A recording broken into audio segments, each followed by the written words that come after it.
Welcome, it's Jeremy Allen Gould. I'm coming to you today to confirm between God and of man that in fact, the rumors that you have all heard are true. I started this podcast because I freaking love music.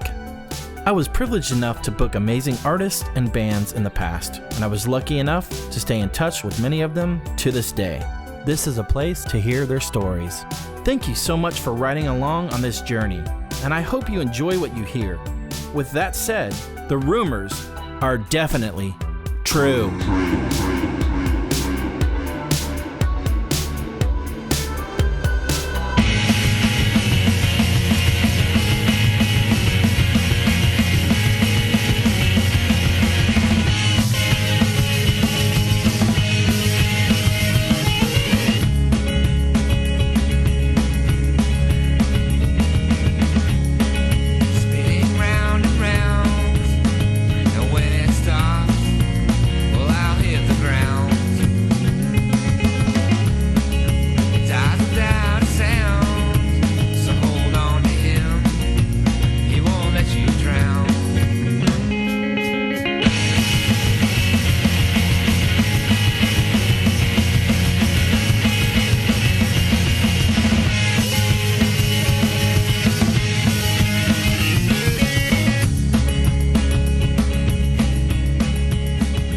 Hey, thank you for tuning in to this latest episode of the Rumors Are True podcast. My name is Jerin, and today I welcome Chris Bowden. You know Chris from the band Focused, the Merbabies, Other Desert Cities, and his newest project, Cussing. Chris and I have an awesome conversation about life, his foray into music, his photography, just a lot of introspective talk about his life in general. I really hope you enjoy this latest episode as much as I did. Again, thank you for tuning in, and I hope you enjoy this latest episode with Chris Bowden.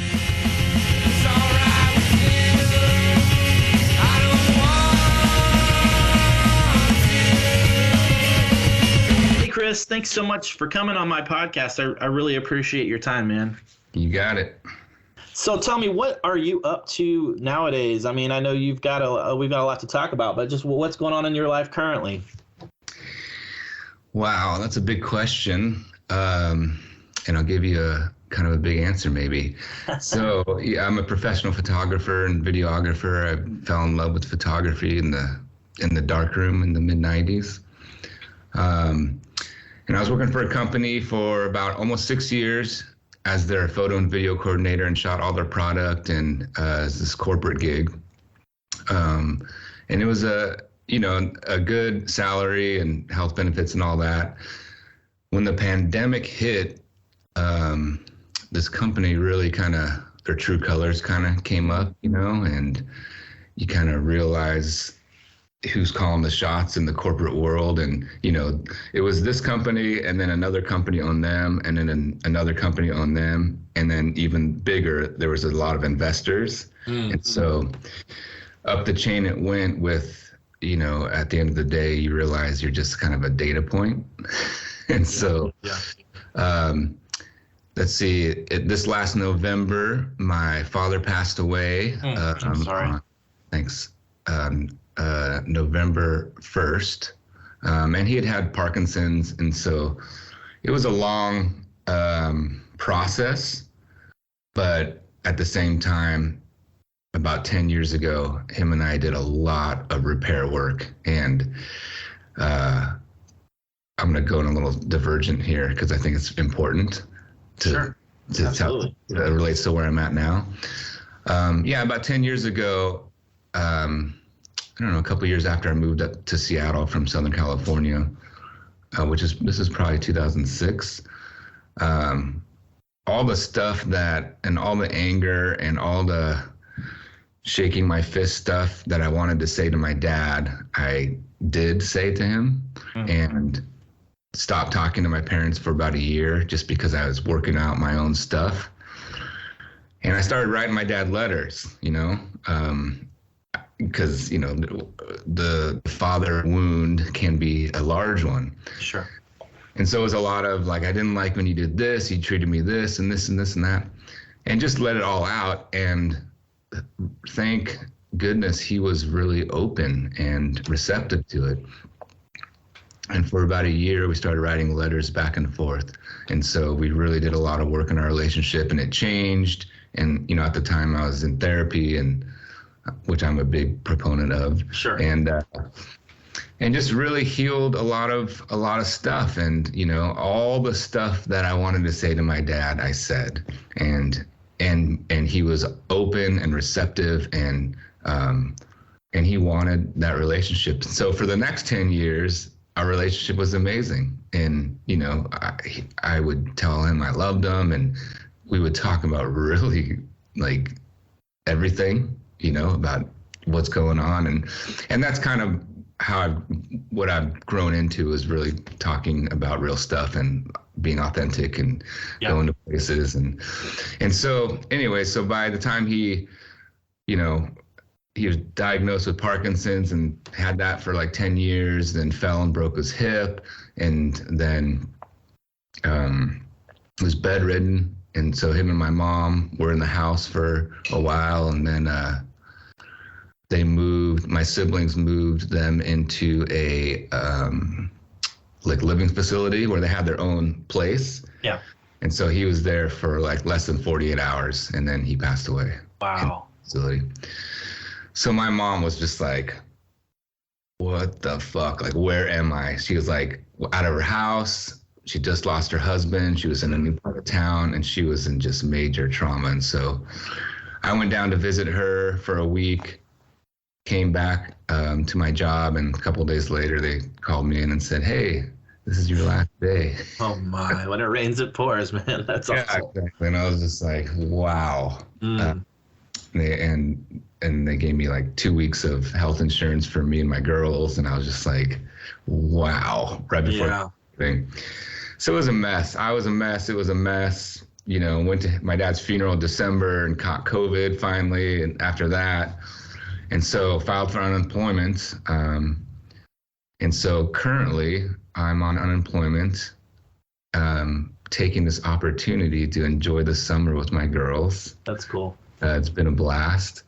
But I am, you know, doing a photo video project where I'm anonymous, and it's, I'll say that has to do with the streets of Seattle. And so that's been really cool. And I'm really hoping that will take off, and we'll figure something out and how I can pay my bills doing that. That's awesome. That's really cool. So answer, there it is. No, that's great. Again, I'm sorry for your loss, but what a eloquent way to say, you know, how the last couple of years have impacted you. But it's, you know, kind of, I love that you got to mend the fences, you know, at the end. That's really cool and beautiful. I'm happy for you. Yeah, you know, when someone passes away, there's always a gift of, what am I doing here? This existential, what am I doing with my time? How am I spending it? What's going on? Because it's so limited, right? It's just like, it's such a blip. And so, you know, that propelled me into, man, I cannot keep using my talents to make the rich richer and watch profits go up. And, you know, I just need to do something to connect people, help the earth with my talents, something more than the guys at the top. Yeah, I get it. That's cool. Let's talk about, I know you mentioned your parents, growing up for you, influential music-wise. Let's talk about how kind of music came into your life, and maybe even how photography, I know you said it was a little bit later, but obviously the artisticness in you kind of influenced you at an age. Let's talk about maybe some things that you growing up influenced you into the world of music and photos. Yeah. I mean, again, it comes back to my dad. He played piano, and, you know, I have 3 other siblings. And so he had us in sports, and then we did different, you know, instruments. My older sister played the flute. My brother played the trumpet. My younger sister, she played the piano a little bit, and I played the piano. So I'd, you know, forced lessons for 2 years. I think I was probably in 4th and 5th grade, or 5th and 6th grade, but learned how to read some music, and I hated it, you know, practicing. Of course, I wanted to be outside, and same here. You know, I hated it. But at the time, I hated it, but I realized, later on that it just opened this part of my mind that was, it just opened this part of my mind, which with rhythm, with melody, because you're using your hands and your feet, all hands and all feet with piano. And I thought, and later on, I was like, that was probably the best thing my parents could have done for me, is to make me play piano lessons for a couple of years. Yeah. Because I took that later on and translated to guitar and drums and all that kind of stuff. And so, yeah, my dad would play piano. I'd play piano a little bit. Then, I have the older cousins that, handed me Pink Floyd The Wall when I was around the same time. And that just blew my mind. I bet. And this is, that came out in like 82 or something like that. So, pretty young, and then later on, I grew up skating. So that was my thing in middle school and high school. And I wore gigantic baggy pants and all that stuff. Same here. And then you meet people who also skate, and they introduce you to music, and then I started dabbling in punk rock and Dead Kennedys and Circle Jerks, and kind of, you move through these genres, I guess, but still at the same time, like, discovered Led Zeppelin and was like, what is this? And yeah. And in high school, ninth grade, I had already started playing drums. I switched to drums and started taking drum lessons. So I was in jazz band. And so, not that I was into jazz, but again, you meet more people, and then Zeppelin, that's when Zeppelin kind of came in to my world. And in the skating scene, that's when, like, Dinosaur Jr., I heard about Dinosaur Jr., which I'm still a gigantic fan of. Great band. Great band. And so all those things are melding together, of Dinosaur and Dead Kennedys and Led Zeppelin. And then my friend, or Andrew, who I was in Focus with, we were friends, before the band, and skated and stuff. And he introduced me to, like, hardcore, straight edge hardcore. And, it was kind of at the beginning of, of that transition. So it was like post-punk, and it was just transitioning into hardcore. And so he took me to my first show with some other folks in Long Beach at this club called Toe Jam. And it was wild, man. Like, I'd never been to anything like that, of just all the teen angst and all the emotion and loudness and yelling and screaming, and just people, quote unquote dancing. Yeah.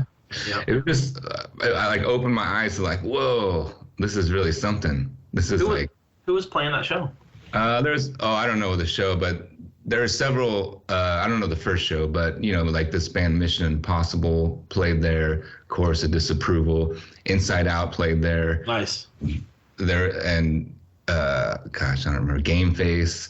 It was just that's awesome. Southern California swirling around. And this was in Long Beach, so,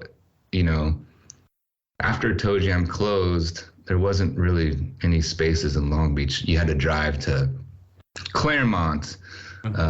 We'd drive everywhere, I'd lie to my parents and say, hey, Mom, I'm going over here. And, we'd be gone for a show, and be in a van full of teenagers with our skateboards. And it was a blast. That's awesome. Fun. And we'd see, gosh, man, I don't remember the bands, a lot of the bands, Downcast and Santa Cruz or Santa Barbara, and go to Claremont.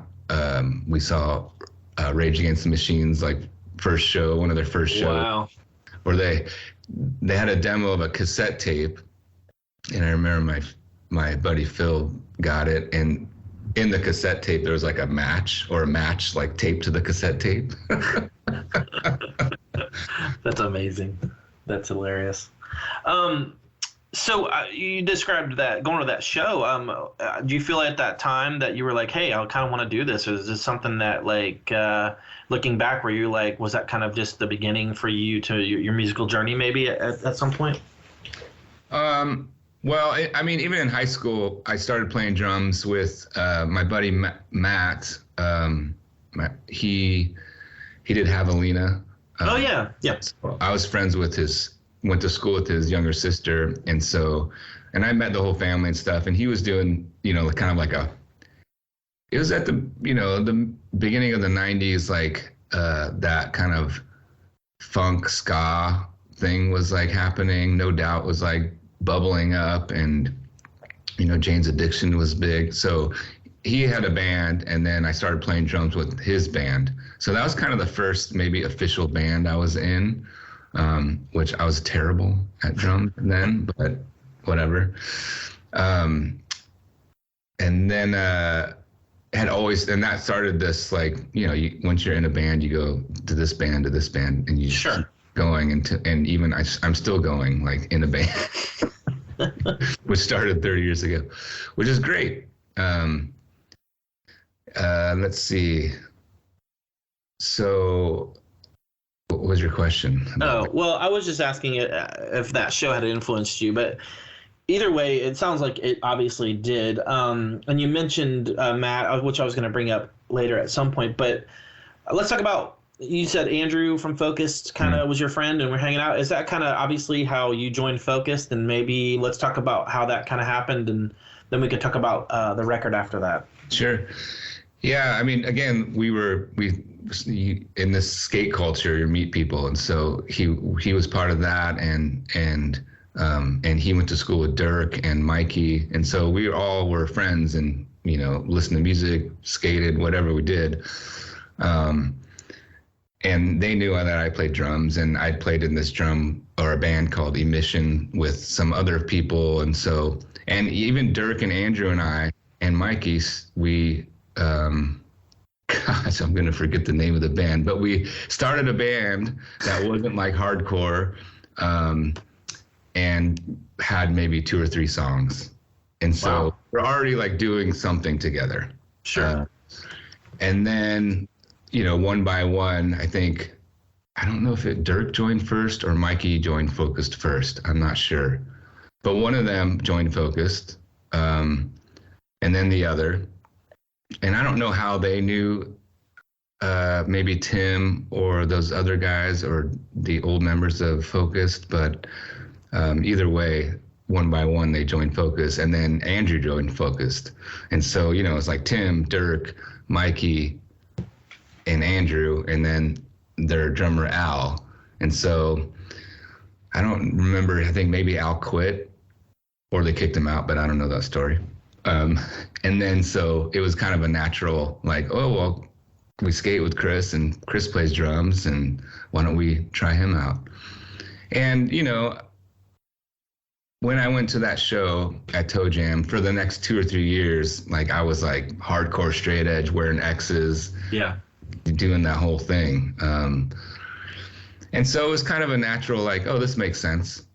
And then so, I listened, like the drumming in that band's not like rocket science. So I was like, oh, I can do this.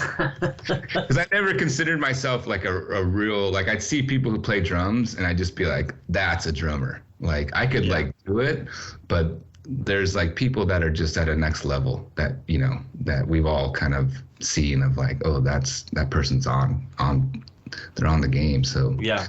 But yeah, and then that's how I joined Focused, and it was great, I think maybe one of the first shows we went up to Concord, California, and played with Wish for Eden. That's cool. And it was just right after Kurt Cobain committed suicide too. And Rob from Wish for Eden is a huge Nirvana fan. And I bring this up because what sticks out is during that show, of course, the Kurt Cobain jokes were like started to come out, and someone shoved the mic in my face and was like, "Tell that joke," and I was just like, "Ugh." So I feel really bad about that. Still sticks with me. Let's talk about the Hope That Lies Within record. You said you felt like you didn't bring too much to the table, but it sounds like you did. It definitely was a departure from Bow, in my opinion, just more eclectic. But let's talk about that record a little bit, maybe some of your thoughts and your memories from that time recording that record. And I saw that you had a writing credit in there, so obviously you put your mark on some songs. So let's talk about that record. Yeah, so I was, again, playing piano, drums, and then in the back of my closet, there was like, oh, what is this guitar? And so, picked up the guitar and started trying to learn the guitar.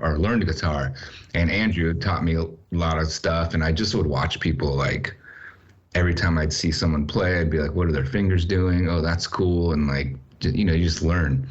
And so, again, Andrew and Dirk and Mikey, they, at their roots, I think maybe are more punk rock than hardcore.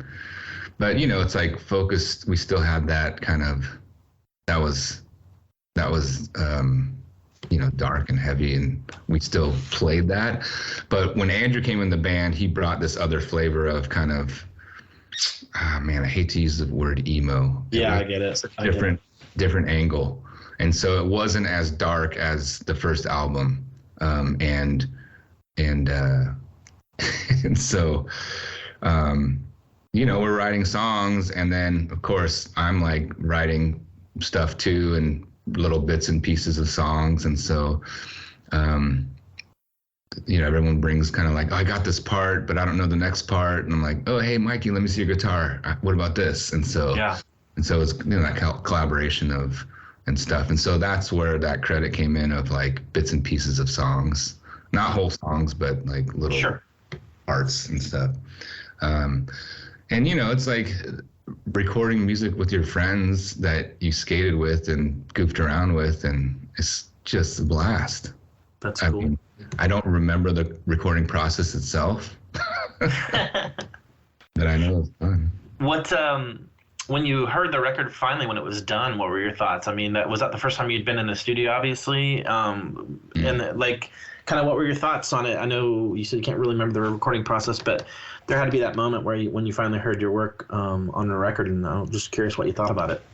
Well, I mean, before I answer that, what I do remember is being, you're under the microscope when you're recording. So you gotta, you're mic'd up, people are looking at you, you got headphones on, and you gotta play it, quote unquote, like perfect. So that was nerve wracking. I don't know if that was maybe the first time in the studio, probably.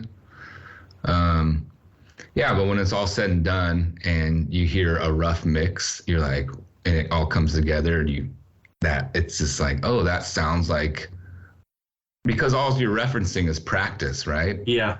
And just loud sound, it's just everywhere, a wash almost.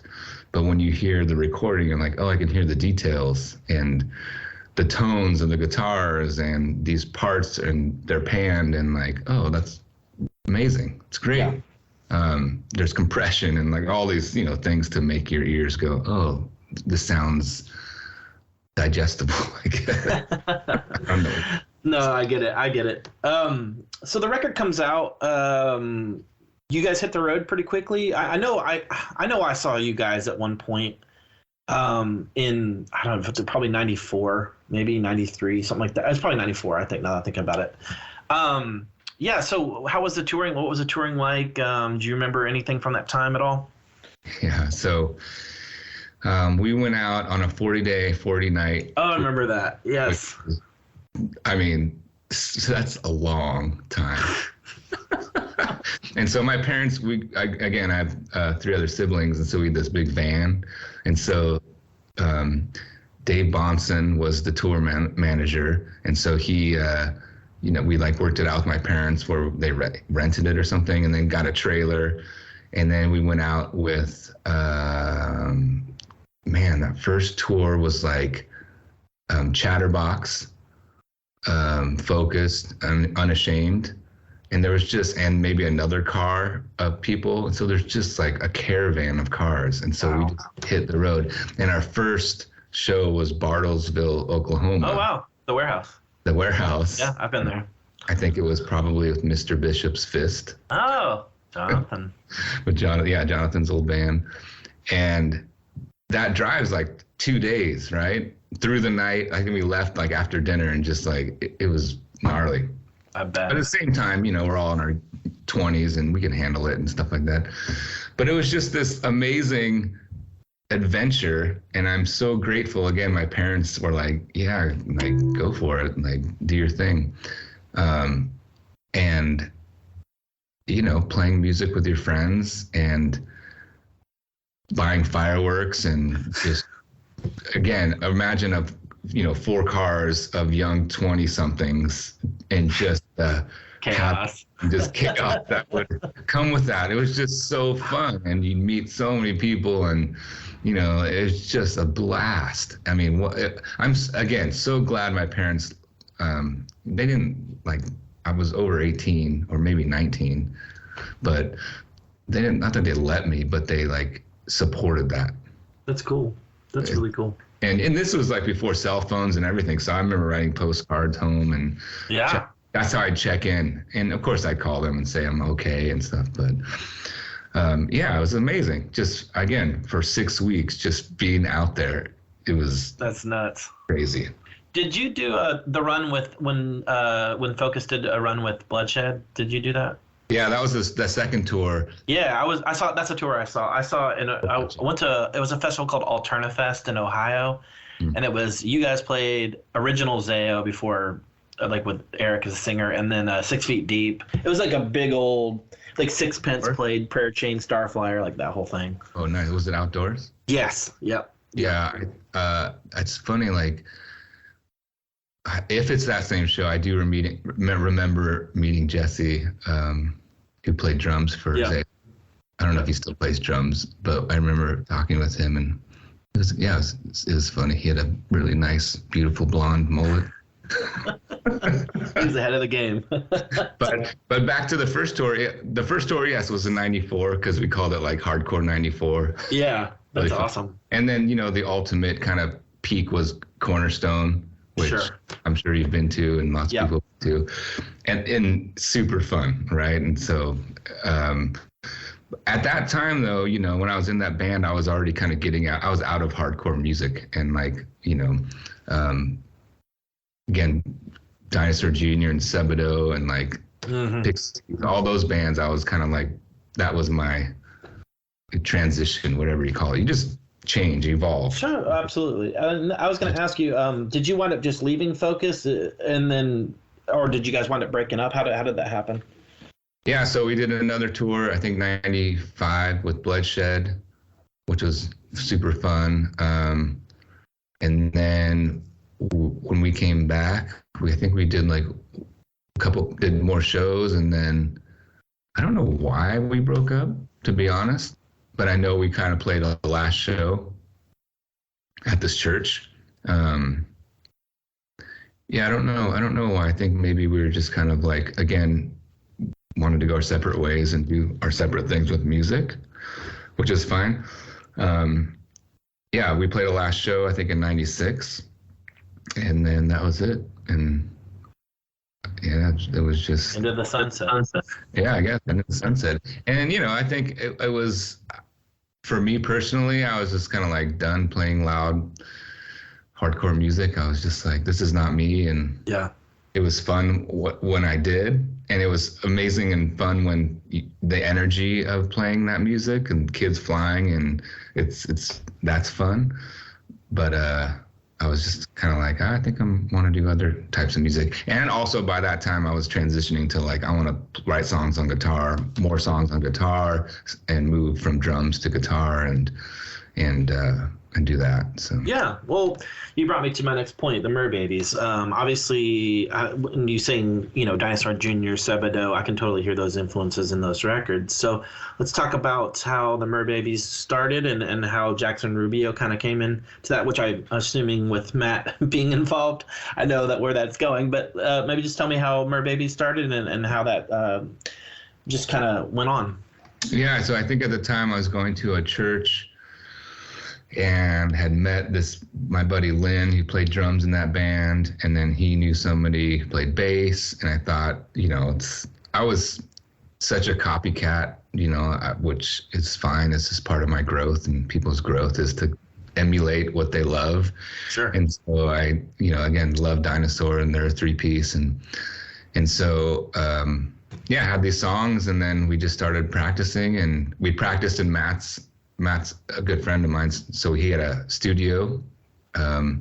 It's called Tacky Land that he records in, and in his house and his back house. And so we practiced there and evolved. And then Matt started Jackson Rubio, so it's kind of a like no brainer to go, oh yeah, sure, why not? At the same time, like, you know, Velvet Blue is there as well. Oh, nice. Jeff was like, he wanted to put something out. And I think it was more of a relational thing of like, I just know Matt, so I'm going to go with him.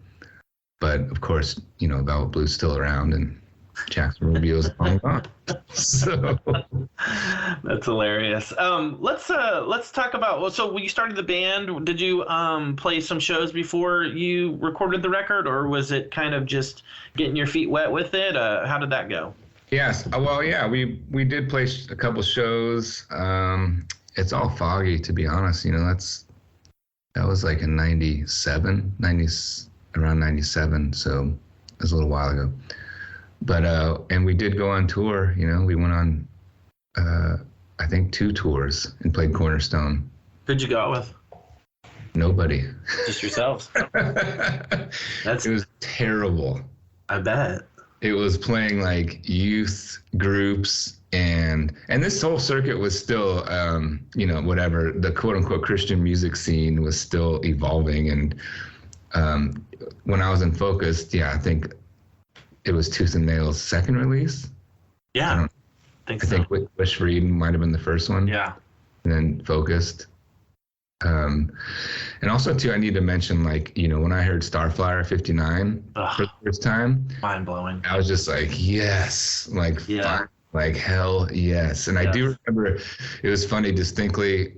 I think this was really early days. We were at Brandon Ebel's, I think, apartment, and Jason Martin was there, and we were just hanging out, and like I didn't really know him, and et cetera, et cetera. And I was like playing these dinosaur songs on guitar, and he was just like, "Dude, you're playing dinosaur songs? What's going on with that?" And that's was just sick. Nice. Yeah. So that band, I love his record. Unbelievable.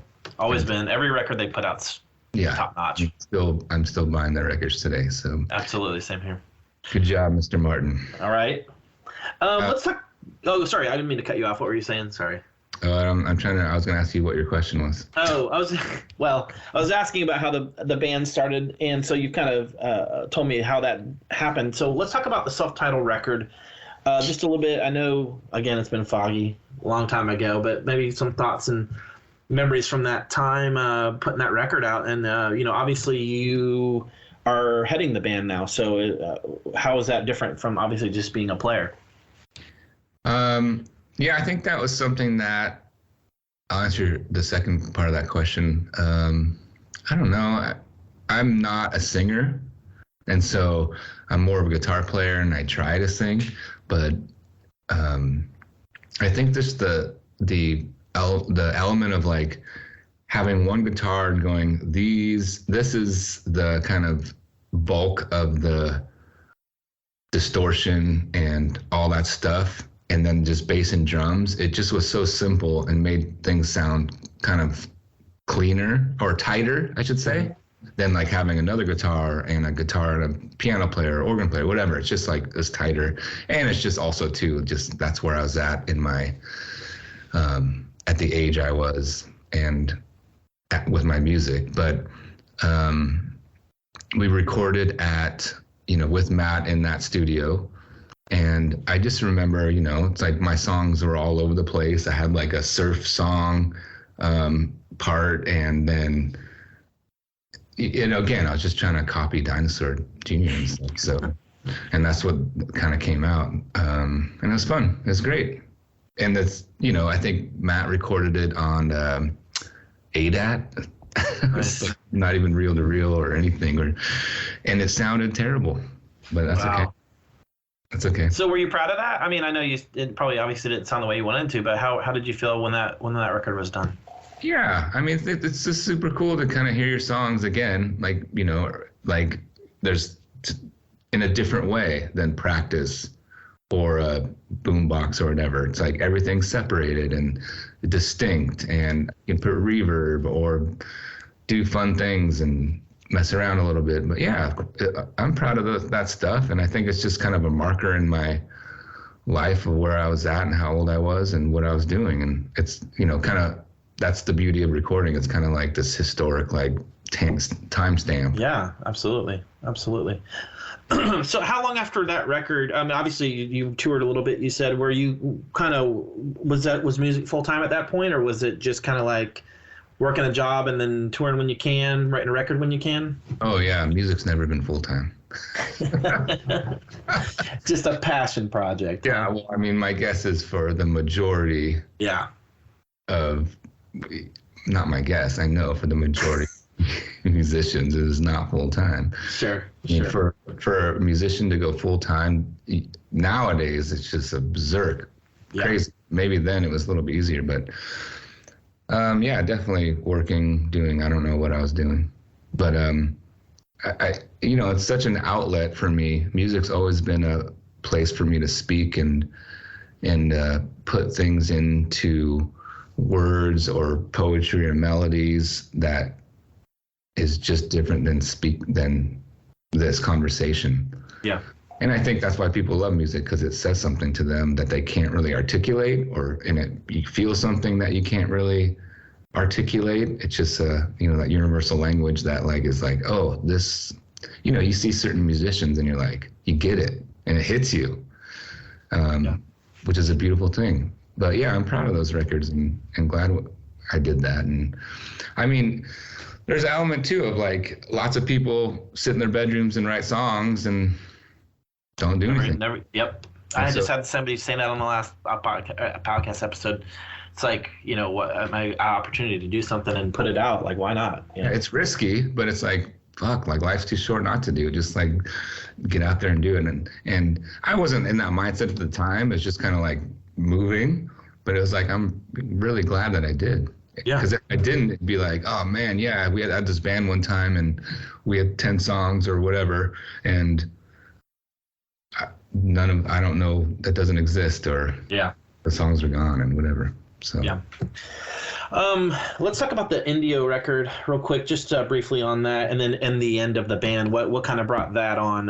Just maybe go into that. I don't remember Indio.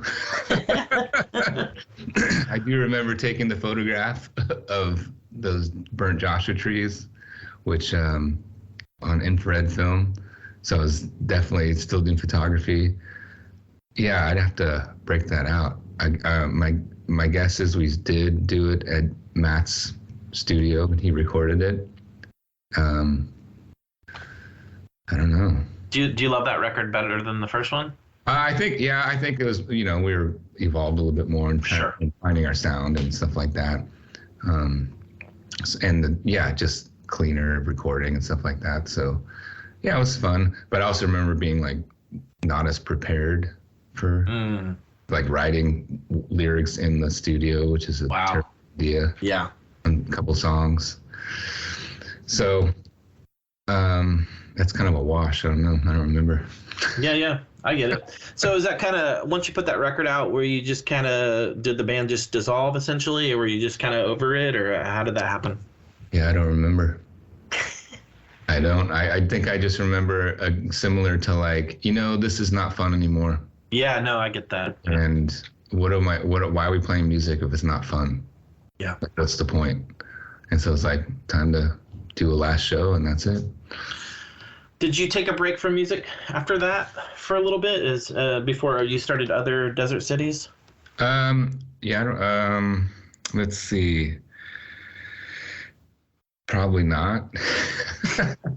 I mean, I've only taken one true break from music and like didn't write songs when I was in a long-term relationship that was not good for me. Oh, I've been there.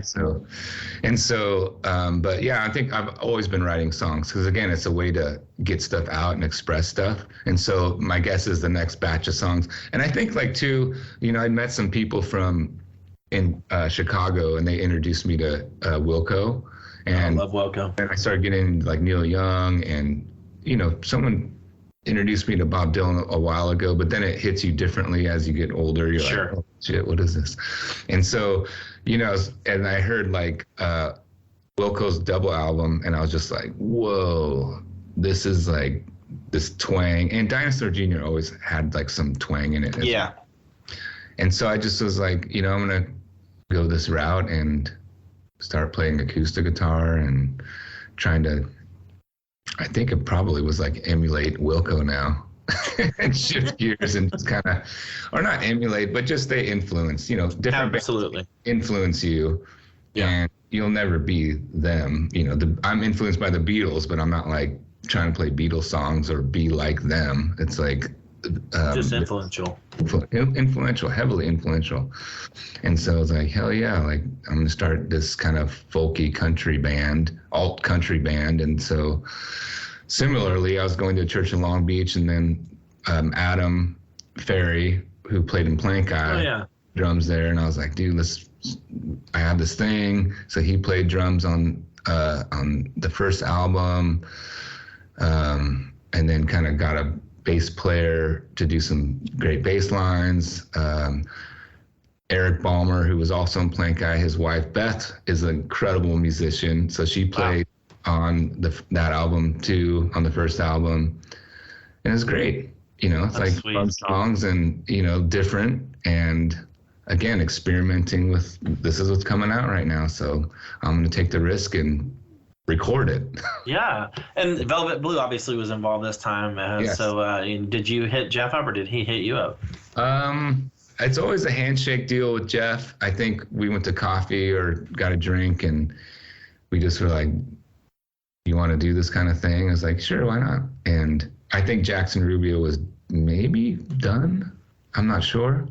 So, but if anyone's kind of like, hey, I'd like to record you. Yeah. That time in life, I'm not going to be like, no, sorry, I have another offer. It's just not going to happen. And just like, he's super cool and really nice and mellow. And unfortunately, I kind of, burned the bridge a little bit because of, I moved up to Seattle, and one of our songs from that record was on like Boston Legal. And so I had a friend who was like an editor, and so he got us a song on Boston Legal, the song "Walk with Me," and then, Boston Legal like cut this check, and like half of it went to Jeff and half of it went to me, and I was just dumb and young at the time and was just like, that's not right. I deserve more money. Oh gosh. And Jeff and I, we've worked it out since then, but I feel bad. Well. At least you feel bad as opposed to not feeling bad. That's, we all make mistakes at a young age. Yeah, it was just, and whatever I was going through in life, I was just have the tools to express what I needed. No, I get it. Well, let's briefly discuss On the Verge of Collapsing, the record. Obviously, you said a song went on Boston Legal, which is really cool. But like, maybe think about some memories from that time on that record. Did you anything strike your fancy for that? Yeah, that record. I was trying to think of what would be a cool story, front to back story. I don't know what you call it, just like a theme, I guess. Mm-hmm. And then I read in the papers about, I don't know what I read, somebody about someone's spouse dying in this like tragic way. And so I was like, oh man, what would that be like to write a record that's like kind of that process of like going, like hearing about your spouse dying and then kind of moving through that. And so that was the thread, the idea. And so that's how I wrote it. And during that time, like my marriage was crumbling. It's like this weird, I'm writing this record about my own marriage dying and crumbling away. And so, it was a weird, again, that's what just came out at the time. I don't know. That's what happened. And I like a lot of the songs on that record, and it was fun to play with, like, we did that on tape and mend songs into other songs and just make, I'm a huge fan of like ambient just weird. Like Pink Floyd does a lot of course, ambient background stuff. And so that was super fun to play with that stuff. I bet. Did you tour at all with that at all, or was it just shows here and there? Or? Yeah, shows here and there. No tours. Yeah. You know, as people get older, they get married, have kids, and Sure. Same here. Marriages that fail, you know, that thing. And you know, again, I look at that as like everyone has long-term relationships. Sure. That was a long-term relationship that I had that was called marriage. Yep. Like we all do that. Definitely relate. I definitely can relate to that for sure. So you put that record out. Obviously, you're probably in full force with photography and film and stuff, like you described. Is that kind of what's going on at this point for you as well? Let's see here. I think I was working at I worked at a high school that was all like special ed kids for 7 years. That's cool. 6 years, 7 years. And so I was doing that. And then I ended up in like the music department as a sign language interpreter. I was helping some kids. And I think my marriage fell apart around 2003 or 4. I think I was still doing music. And then, you know, I was living in Long Beach and I was like, I need to get out of here and like work on life. Like I need to figure some stuff out because I don't want to do this again. And it was just a terrible, painful, awful thing. And so that's about when I was like looking into moving into Seattle, up to Seattle. And so I'd known Ed from Blenderhead and Matt. Oh, yeah. Because that first tour in 94 I think 94, we'd done some runs with Blenderhead. And so I got to know them and kept in contact with them. And so I just contacted Ed and was like, hey, I'm moving up here. And so he's like, you can move into my basement, you know, for $400 a month. I was like, great. And so in 2005 in the summer, I was like, got my truck full of stuff, and Matt Wignall's younger brother, Paul, helped me move some stuff up, and we drove up to Seattle, and that's when I moved to Seattle, and I joined a cult called Mars Hill. Oh, I've heard of it. Oh, God. Wow. Her angle and story. And what was that like going to that in that time? I didn't realize you'd bring that up, but I'm just curious what I mean, we don't have to go deep into it, but just what were your thoughts, you know, seeing that unfold? Well, I mean, at the time it was, again, 2005, and I knew like two people, Matt and Ed. And so it was incredibly lonely and incredibly hard just to kind of start over somewhere and have all this. This is before I started therapy, so I had all this stuff in me, just that I just was like, I don't know how to deal with this. And I'd like be in Ed's basement, like pacing, because I had so much anxiety and just like all that stuff. Wow. But anyways, I was like, they were going, Matt was going to that church, him and his wife. And then, so I thought, well, you know, he's playing drums in there, and Jeff Becker was, you know, it's where I met Jeff. And so I was like, all right, this is kind of vetted in a weird way. Yeah. And at the time, it was like, okay, this is cool. Like, you know, it's this guy that's just kind of charismatic and funny and kind of a frat dude and like whatever. It's like, this feels good. I liked the people a lot. It was more of the quote unquote alternative crowd, and people smoked and whatever. It was fun. It was just like, it was fun. Met a lot of amazing people there. And, you know, eventually, you know, as the story goes over the years, just more power and more people and more money and bigger business, and you know, it just kind of crumbled. And I'd also gotten married again within that system, and I'd met, you know, I'd had this, I was kind of sold this like, Jesus is going to heal everything, he's going to fix everything, don't worry about it, like he'll take care of it. I was sold that like lie. And so I got married in that system, and you know, it just doesn't work like that. It's like all the stuff and baggage when you get married that it comes up, and if you can't just pray it away, it's like, no, I get it. You gotta, if you have major trauma in your life, like you gotta deal and work on that stuff and do the work. Like you like to kind of be like, just, I don't even know, confess or it's gonna heal or whatever. And an important piece for me, I think that I want to share is all this time, you know, we all have this beautiful part of us called sexuality. And the whole time I've been was in the Christian kind of world and culture, it was always a very like oppressive, repressive, like, hey, don't touch yourself, don't touch anybody else, like, don't do this, don't do that. You know, when you get married, like, have fun, do your thing. It was a very unhealthy view of sexuality that was direct and indirectly, you know, purity culture. It's that whole thing. And so, you know, in my second marriage, if somebody has like sexual trauma, it was just a roller coaster. You know, it's just like I looked at some porn. I was on the couch for 3 days. It was just this roller coaster of stuff, as well as I need to confess. I was in these groups, in these men's groups, and it was just this crazy, super unhealthy, shame-driven system that I was in. And it was just killing me. And again, we were both in this system. When that Mars Hill collapsed, we moved to Colorado Springs, Colorado. But it's like all those remnants of that system were still there.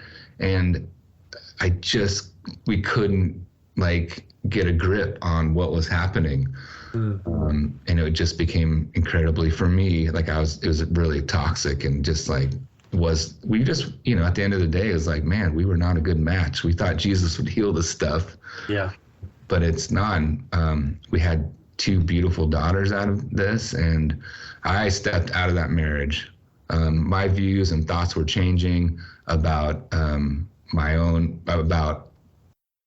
about sexuality.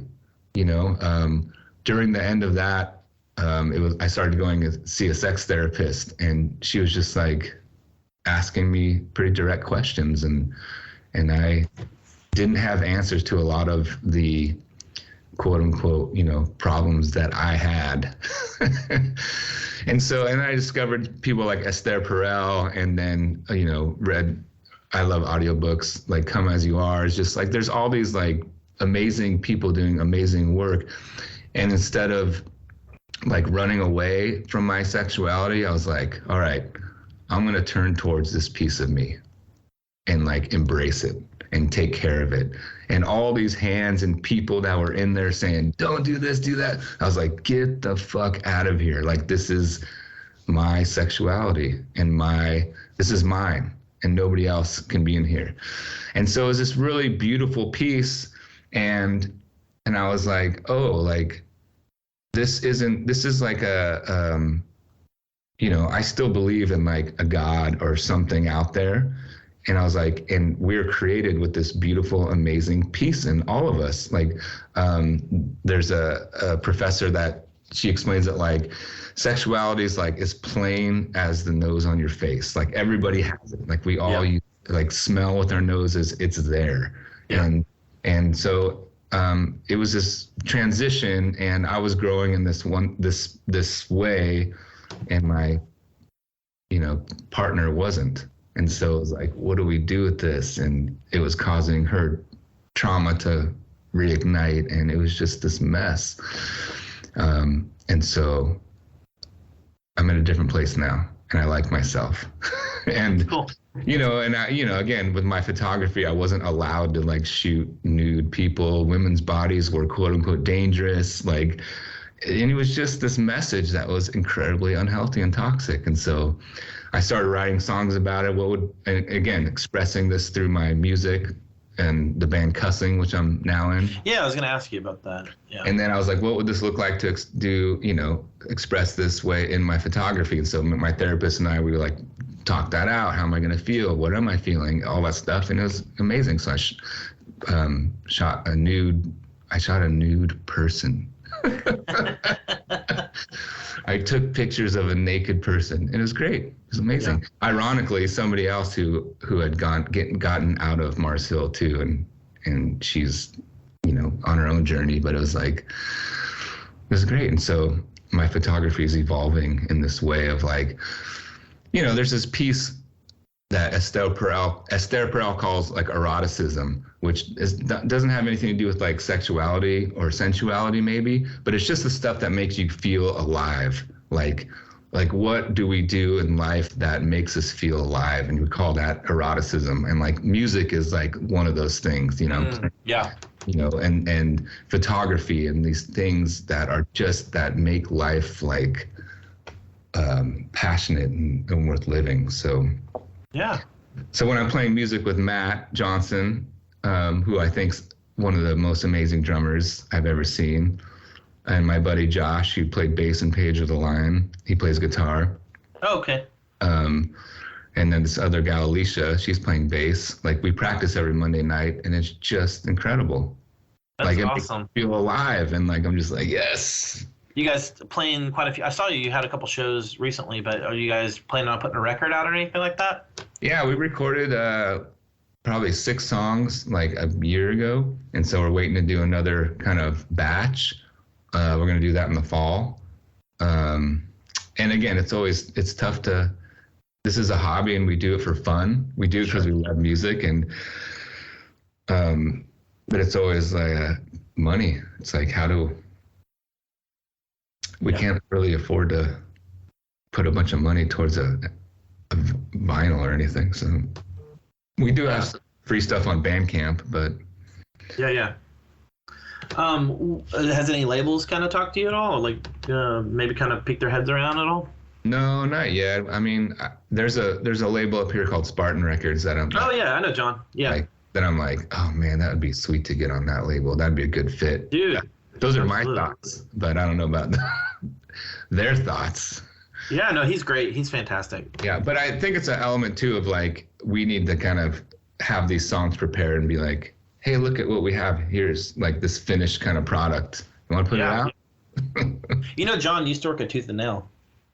I know he somehow is related to bands because he put out Doug's, band. Yeah. Calm Collapse. Yeah. Yeah. I took the photos.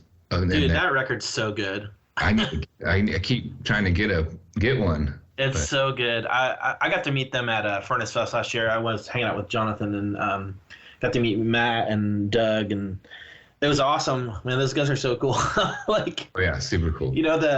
I'm 45, but 17, 18-year-old me was just freaking out, just being around them. I know it's corny, but it's it was so cool. They were so sweet, and it was awesome.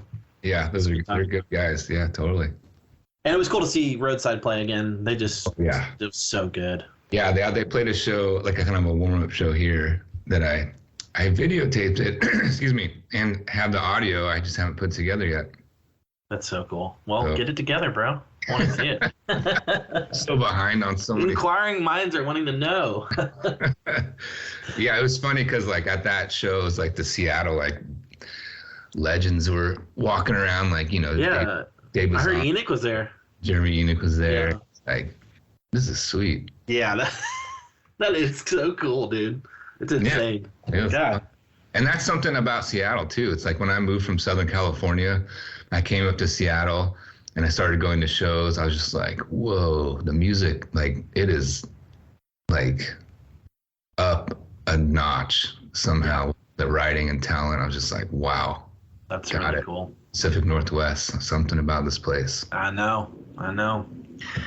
Well, I know you can't predict the future, but I'd like to know what the future looks like for you.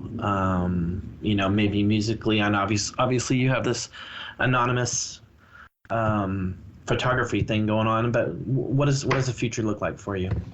Yeah, I think something that I really try to be is, again, present and authentic to who I am. And so especially when you have kids, my girls, I'm time is ticking and they're going to be out of here in the blink of an eye. So I got to be present. And then they're 7 and 9 and they're just, a blast. But I think for the future, it's like, I think something that again, life is short. Like it's too short to not do and try and do what I love to do. And so music is one of them.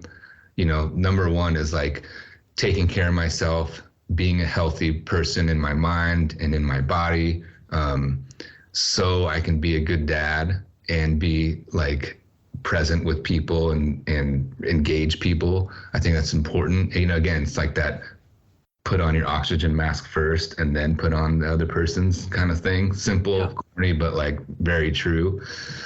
But I want to do something, again, that's like meaningful in my photography, as a job.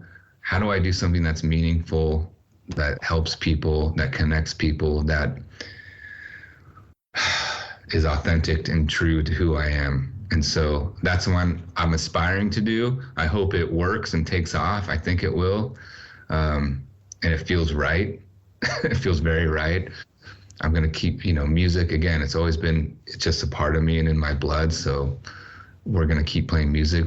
We have some really, we have a show coming up. We have 2 more shows, and then Matt is going to Greece with his family for 3 months. But, I think there's a rhythm that I really am enjoying right now that I like. No one can predict the future, but I think it's going to be healthy and positive. I'll say that. That's awesome. Chris, I really, really appreciate you coming on my podcast. This has been a cool conversation. I know we didn't know each other, but I felt like I've known you for a bit. So I think this was really cool, and I appreciate your time, man. Yeah, likewise. Thanks for letting me say my piece. I think the part about, again, the purity culture, and I'm not alone in that. I know there's a lot of people out there that have experienced a lot of shame and guilt and oppression, but there is freedom on the other side of really kind of embracing who you are. But yeah, I had to do a lot of work. It's a long journey. Yeah, absolutely, man. Again, I cannot express, when I found Esther Perel and her book Mating in Captivity, and it just like exploded my mind in the best way. That's cool. Like my girlfriend and I like went and saw her speak live, like at a kind of a, where they have bands, like a big kind of the Paramount Theater. Yeah. I'm such a fan. So that's cool. Very cool. Chris, you're awesome. I really appreciate it, man. And I'll let you know when I post this, but it's been an awesome convo, man. Yeah, likewise. Thanks, Jeremy. Appreciate it. All right, buddy. I'll talk to you soon.